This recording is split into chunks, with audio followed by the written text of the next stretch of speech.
انبیاء کرام علیہ السلام کی جو وراثت کا مسئلہ ہے یہ بھی ایک بہت سیریس ایشو ہوا، جس کی وجہ سے یہ ایشو پیش آیا جاگیر فدق والا، اور سیدہ فاطمہ الزہرا سلام اللہ علیہ کی ناراضگی بھی اسی سے ایفیلیٹڈ ہے، سٹارٹ یہاں سے ہوا۔ تو اس مسئلہ پہ تھوڑی سی روشنی ڈالیں کہ کیا یہ احادیث سے صحیح موجود ہیں، اہل سنت اور اہل تشیع دونوں کے حوالے سے بتائیں کہ کیا انبیاء کرام کی وراثت نہیں ہوتی یا وراثت علمی ہوتی ہے، تو پھر ناراضگی کا کیا ایشو بنا؟ تو شاہ جی تسی جواب ہی دینا شروع کرتا نا، سوال بس ٹھیک ہے ہو گیا۔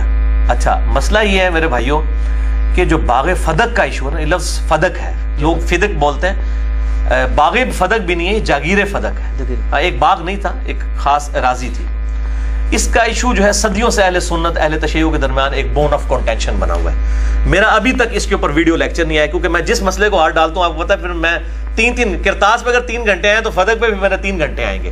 ابھی میں صرف اپنا اوپینین بتا دیتا ہوں، وہ ایک نٹ شیل میں آپ کو بتا دیتا ہوں۔ میرے نزدیک یہ مینیجریل ایشو تھا۔ اگر حضرت ابوبکر الصدیق رضی اللہ تعالیٰ عنہ نے اپنے پاس اس کو رکھا اس بنیاد پہ کہ نبی صلی اللہ علیہ وسلم کے بہاف پہ میں اب خلیفہ ہوں، مجھے امت نے چنا ہے، تو آپ صلی اللہ علیہ وآلہ وسلم کی جگہ میں مینجمنٹ کروں گا، باقی اس کے جو معاملات ہیں وہ اہل بیت کو ہی جاتے تھے، ٹھیک ہے؟ تو یہ ان کا موقف بالکل ٹھیک تھا۔ اور اگر وہ حضرت فاطمہ کو دے دیتے، جیسا کہ بعد میں عمر بن عبدالعزیز نے جو ہے وہ آل فاطمہ کو دے دیا، تب بھی درست ہوتا۔ تو یہ مینیجریل ایشو تھا، اور اس میں سیدہ فاطمہ جو ناراض ہوئیں، اب یہ ناراضگی جو ہے ان کی سیدنا ابوبکر صدیق رضی اللہ تعالیٰ عنہ کے ساتھ ایک بشری تقاضے کے تحت تھی۔ اس پہ نعوذ باللہ یہ فٹ کرنا کہ جی وہ صحیح بخاری اور مسلم کی حدیث کہ جی فاطمہ میرے جگر کا ٹکڑا ہے، جس نے اسے تکلیف دی اس نے مجھے تکلیف دی، نعوذ باللہ من ذالک۔ سیدنا ابوبکر صدیق تو سوچ بھی نہیں سکتے تھے، ٹھیک ہے؟ جس ابوبکر صدیق کی حدیث بخاری کے اندر 3751 ہے کہ محمد کی محبت کو اہل بیت کی محبت میں تلاش کرو، وہ کب یہ کر سکتے تھے؟ ٹھیک ہے، وہ ایک بعض کا دنیاوی طور پہ بھی کبھی ایسے اختلاف آ جائے تو ناراضگی ہو، یہ بات ٹھیک ہے، بخاری اور مسلم میں موجود ہے کہ وفات تک سیدہ رہی ہیں، سیدنا علی نے رات کو ان کو دفن کیا ہے، ابوبکر عمر کو نہیں بتایا، ظاہر ہے ایک معاملہ چل رہا تھا اس وقت، اور یہ دنیاوی اعتبار سے اس طرح کی ناراضگی ہو جاتی ہے، بل فتویٰ فٹ نہیں کرنا چاہیے۔ اس طرح کی ناراضگیاں تو مطلب بعض کا سیدنا علی اور فاطمہ کے درمیان بھی ہو جایا کرتی تھی، اس لیول کی تو نہیں لیکن ہو جاتی تھی، تو اس طرح فتویٰ نہیں لگانا چاہیے۔ باقی وراثت کا جو ایشو ہے بخاری اور مسلم میں ڈیٹیل موجود ہے کہ انبیاء کرام علیہ السلام کی وراثت جو ہے وہ تقسیم نہیں ہوتی۔ اچھا میں اکثر سوچتا تھا کہ اگر سیدہ فاطمہ، یہ اکثر جو ہمارے سنی کہتے ہیں سیدہ فاطمہ کو یہ حدیث ہی نہیں پتا تھی وراثت والی، بھائی فاطمہ کو نہیں پتا تھی تو اور کس کو پتا ہوگی جس کی ضرورت تھی؟ ان کو حدیث پتا تھی۔ بیسیکلی یہ مینجمنٹ کا ایشو تھا کہ میں آپ نبی صلی اللہ علیہ وسلم کی وارث ہوں، تو آپ کے بہاف پہ میں اس کو مینج کروں گی۔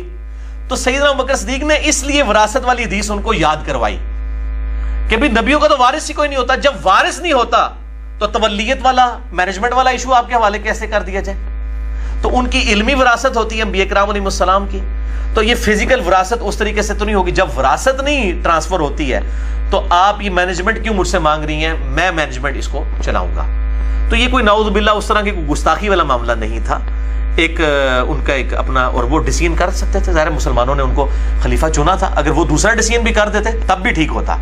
تو یہ ڈیسیژن، یہ ظاہر امت کے لیے ایک آزمائش بنتی ہیں، اس طرح کی جو چیزیں ہو جاتی ہیں بعد میں آزمائش بن جاتی ہیں، بالکل نیک نیتی پہ مبنی تھا۔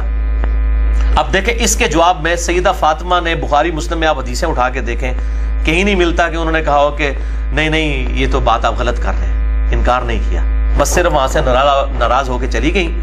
اور جس طرح ایک بیٹی بھی کبھی اپنے باپ سے ناراض ہو جاتی ہے کسی معاملے میں، کوئی ایک ان کی خواہش تھی، ایک چھوٹی سی ضد تھی یا خواہش تھی، اس کو پورا نہیں کیا گیا، اور سیدنا علی رضی اللہ تعالیٰ نے اس کی بنیاد کے اوپر کوئی ہنگامہ نہیں کھڑا کیا، بعد میں بکر کی بھی بیعت کی، عمر کی بھی کی، عثمان کی بھی کی رضی اللہ عنہم اجمعین وعلیہم السلام۔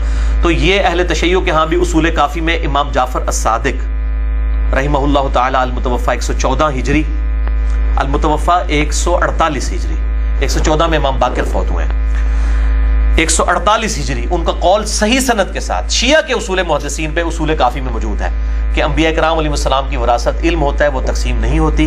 لہٰذا یہ شیعہ ذاکرین، میں بھی کہوں گا اہل تشیع کے ذاکرین، وہ روٹی روزی چلانے کے لیے اس معاملے کو اس طریقے سے اٹھا رہے ہیں۔ تو اس معاملے میں میرا موقف جو ہے وہ یہی ہے کہ سیدنا ابوبکر صدیق رضی اللہ تعالیٰ عنہ اگر وہ ڈیسیژن کرتے تب بھی ٹھیک ہوتا، یہ بھی کرتے تب بھی ٹھیک ہوتا۔ یہ مینیجریل ایشو تھا، یہ وراثت والا ایشو نہیں تھا۔ سیدہ فاطمہ کو پتا تھا رضی اللہ تعالی عنہا وعلیہ السلام کہ وہ یہ وراثت تقسیم نہیں ہوتی. تو میرا موقع میرا کافی ہے, باقی ابھی موقع ملا تو پھر ڈیٹیل لیکچر ریکارڈ کرائیں گے انشاءاللہ.